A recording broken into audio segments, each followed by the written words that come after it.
Welcome to Module 5 in our Baseball5 webinar.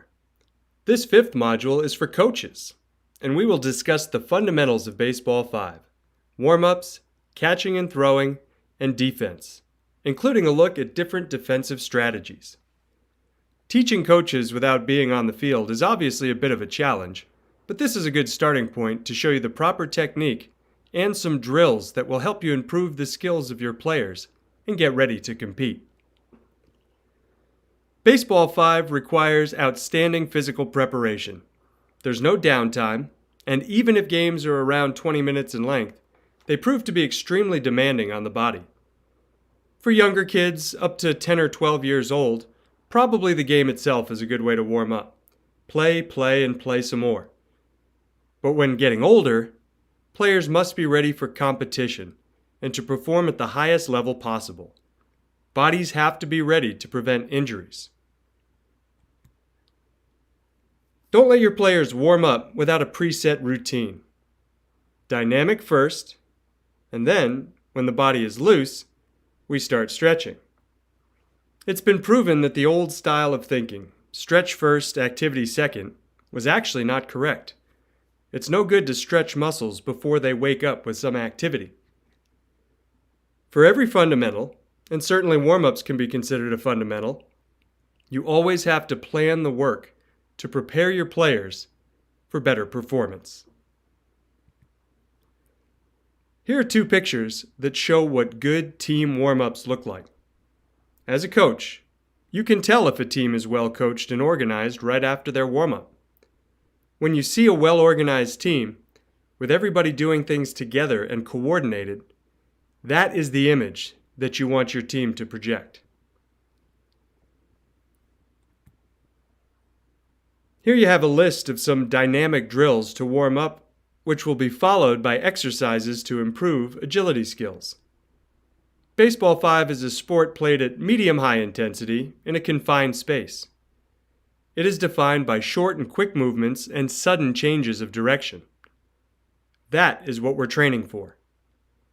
We normally use this sequence that you see, but there are other exercises that you can adapt. 15 to 20 minutes of warm-ups is what we need to better perform in practice. And don't forget that in practice, we want to work on game rhythm to get ready to play at the best level. Just to read through this list of preferred drills, we have high knee drills, butt kicks, quick feet, lunges, side shuffles, the karaoke drill, ladder drills, 4-corner drills, and a 5-10-5. Now we'll show you some videos of our favorite agility drills. The first set that you see here involve using a sport ladder. If you don't have a sport ladder, you can just use your imagination. For agility, there really are many drills available. But the ladder really helps to focus on footwork as you see this athlete go through a wide variety of different warm-ups. Now that we've seen the ladder drill, we're going to look at an agility-specific drill that you can do by setting up cones or really anything else that you have to use that again makes footwork the primary focus. Notice how the 30-second clock is counting down in the lower right-hand corner. It may not look that difficult, but to maintain this speed for 30 seconds is actually a really good test of agility and a great way to prepare your players for the movements of Baseball5.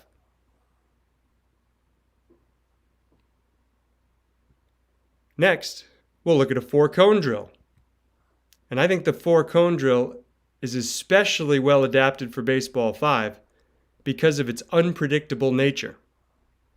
Notice the 3 gentlemen on the left-hand side of the screen you see now pointing and telling the athlete where to move to next.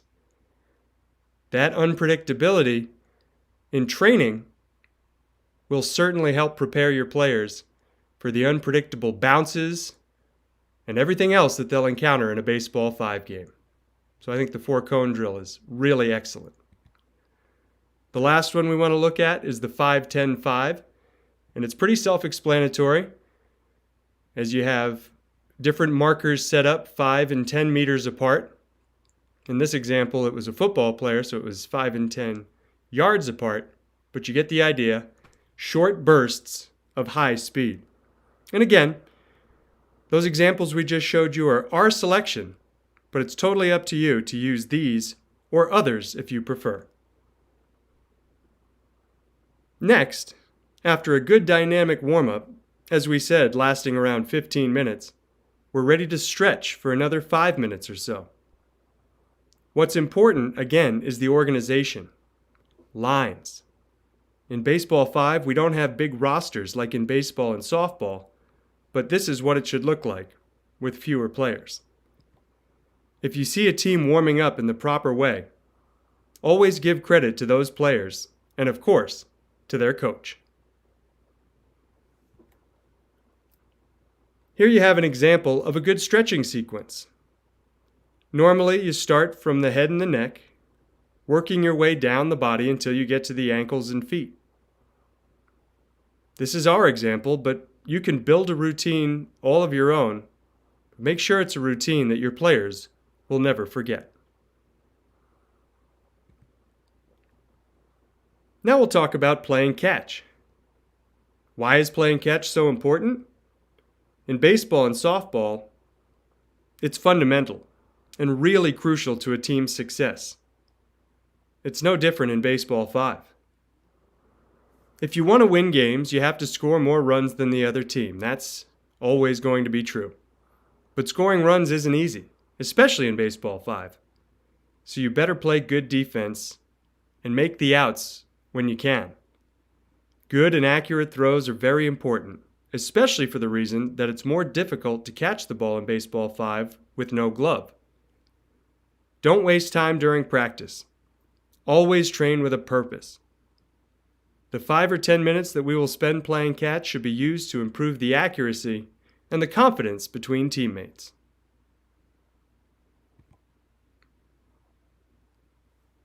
Now let's break down some of these concepts. In Baseball 5, everything is faster than in a baseball or a softball game because distances are limited. In baseball, for example, infielders have around 4 seconds from the moment the batter hits the ball to field and throw to first base. If they don't get it there in that amount of time, the batter will probably be safe. In Baseball 5, we don't even have that much time. We don't have 4 seconds. It's closer to 2 or 2.5 seconds. That doesn't give you any time for a long arm throwing motion. So you have to short arm the ball across the diamond. But there's also no need for a long arm motion because the longest throw is less than 18 meters. Accuracy, as we already discussed, is super important, with no glove to help catch the ball and less time to react to a bad throw because the distance is so short. And because catching is so difficult, it's important to incorporate soft hand catching drills into your practice. Body communication, not verbal communication, is key in Baseball 5. Since a team is so small, players should be familiar with each other's strengths and how to work best with one another. Eye contact is important, as is confidence in the ability of one's teammates. And of course, when it comes to building confidence and chemistry, nothing beats repetition, repetition, repetition.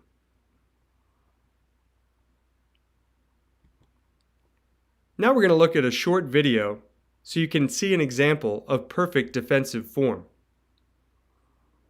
The fielder wastes no time releasing the ball, throwing it to first base, and the first baseman makes a good two-handed catch. You see the official by first base signal an out, and you can tell that these two, the shortstop and the first baseman, have clearly worked together before. In this next video, we'll focus more on the catch itself.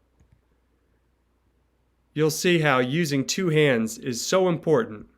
And again, I love the emphatic call by the official at first base, the out call. Watch how carefully the first baseman keeps his eye on the ball all the way into his two hands, making that catch. At the beginning of your Baseball 5 program, your players will have to play catch before going into other fundamentals. You can train your players with 2 partners. They can throw the ball, or 3 together, or even a 4 corners drill to work on the proper mechanics and to build the player's confidence when it comes to catching the ball. And we'll note that the ideal time to play catch is after warm-ups. The body is loose, the arm is ready to throw, the ball feels light, and players don't have to worry about making long throws. And as we said way back in Module 1, if both teams play good defense, a full game is approximately 15 minutes long. What completely changes the game, though, is hitting. And in the 6th module, we'll see what a big difference it makes being a good hitter. But if we aren't good at defense, we really have no chance to compete. Here you see a player in a good athletic position, in the ready position, waiting for the hitter to put the ball in play. He's balanced, low, keeps his eyes towards the ball, and 2 hands ready to catch. He fields, bringing the ball in close to the chest to absorb. That's the second picture in the top right-hand corner. He sets his feet in the direction of the target and throws with a short arm action, as you can see in the lower left-hand corner. This is perfect technique. Our players need a ton of repetition to feel confident in what they do. In that sense, it's not different than any other discipline. Even with things like riding a bicycle or driving a car. How long did you need to practice before building the confidence that you have now? Some people require less time, some almost none because they're naturally talented. And you'll get to know your players, and you'll know what they need to get better.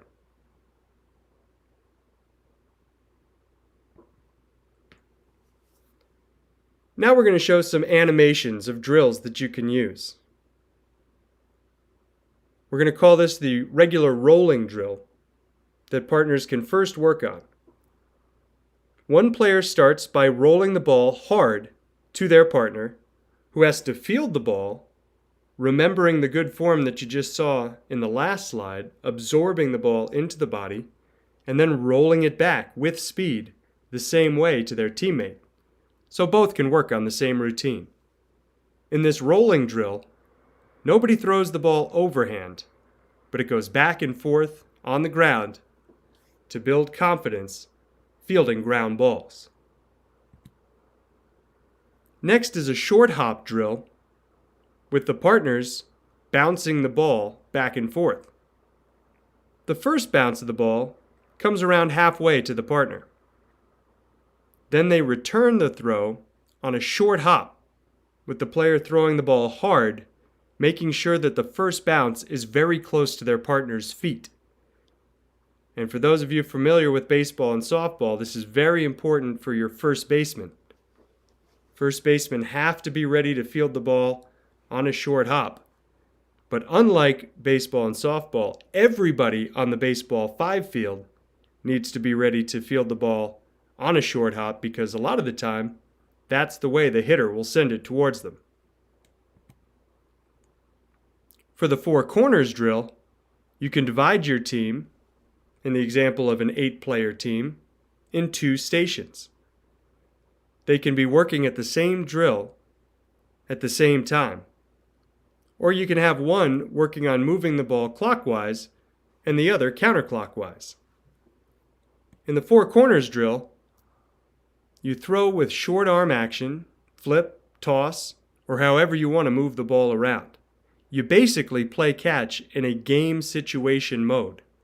It's not always going to be a perfect ground ball or a perfect throw, so that's why you can flip it, toss it, bounce it, and just keep the ball moving. If you spend about 2 to 3 minutes per drill every day, even just these 4 simple drills that we just showed you, you'll begin to see big improvements. In this slide, you see the different plays that can happen in a game. And these drills are the same as what we do in baseball and softball when we practice infield. In every round, the coach will toss or throw the ball in a different way with different bounces, making sure that his players also practice fielding rebounds off the fence. First, though, you practice having everybody throw to first base. And you can see that in this example, C stands for coach. So we'll start by having the coach throw to third base, and then the third base throw across to first, and go around the infield just as you would in baseball and softball. Then, it's smart to practice double plays with the different situations that can happen based on where the ball is hit. And you see all the different double play combinations that we have set up for you on the right-hand side of the screen. Again, it always starts with the coach choosing where to throw the ball to start the play. And you don't have to necessarily do it in this order, but find the order and the combinations that make sense for you to train your players so that they are ready for all game situations. The last situation to practice are plays at home plate. There's no catcher in Baseball 5, so these are specific movements that must be practiced a lot in order to become routine. At the beginning, don't be surprised if your players forget to cover home plate. And always keep in mind that when we have a runner on second base, we are already in a situation where we need to be focused on home plate because the other team has a runner in scoring position and will oftentimes try to send them home. So you see the different examples of how you can practice that with the coach throwing to short, throwing to third, to the midfielder, always with, in these examples, the third baseman covering home plate. And for that reason, it makes sense for the third baseman to start by playing a few steps in. Here are two videos that show plays with rebounds coming off the fence, something that's much more common in Baseball 5 than in baseball and softball, so you need to train your players. Watch the way the defender is able to play the ball off the wall and still get the out at second base here with that nifty spin move. A terrific play, no question about it. In our next example, the player is going to play the ball off the fence, use that same spin, and make the throw over to first base. And even though they didn't get the out in that example, it was still a really terrific play. The last video is off topic, but it's important that you should see a collision at first base because the batter runner forgot to run the proper way through the base. And you see the good sportsmanship on display as he tries to help up the first baseman after knocking him down.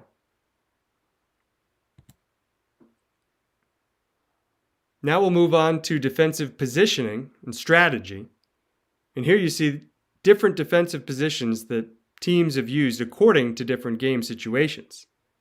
The score, the batter, the defensive skills of the players all influence their positioning.